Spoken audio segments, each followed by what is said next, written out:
พรหลีนำหมักพา10ลองย้อนสังไลเฮาถูกหลีกินปันนำหมักพากูวันปะว่าไหนจึงเฮามาถ่อมยินด้วยนำตอนพรหลีมันจอมกันค่ะ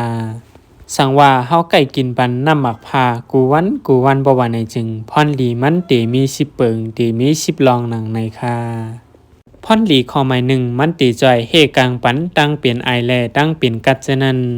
พรหลีข้อหมาย2ลีดอนดากวนเจออันไขมีผิวเนื้อหนังหังหลีหังเล่าขนอย้อนเปว่ามันตีจ่อยเฮ็ดให้ผิวเนื้อหนังเฮาจะไหนหังหลีหังเล่าจืนใสมา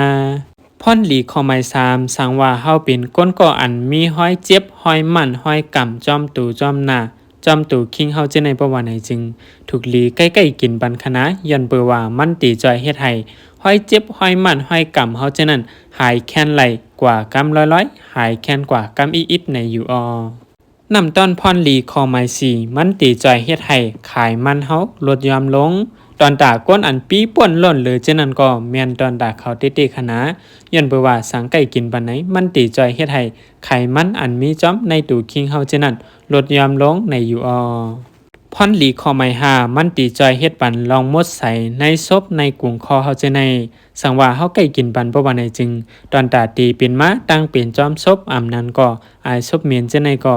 ตีอำปอเป็นมาลายง่ายๆในอยู่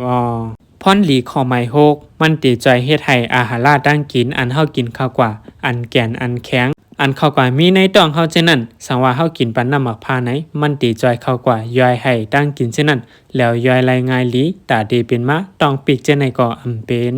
พรหลีข้อหมาย7มันตีจอยเฮ็ดให้ถาดน้ำในตูคิงก้นเฮาแห้งหลีขึ้นมา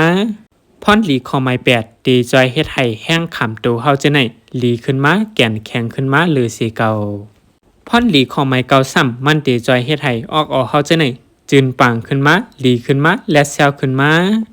พรหลีข้อหมาย10นั้นซ้ำมันตีจ่อยเฮกลางปันตั้งเป็นแก่นสากูเมียวแหล่ตอนดาตีเป็นมาตั้งเป็นแก่นสานั่นก็ตีอำลาลีปอเป็นมาย้อนเปว่าแก่นสานั้นมันโกทัดโสมในอยู่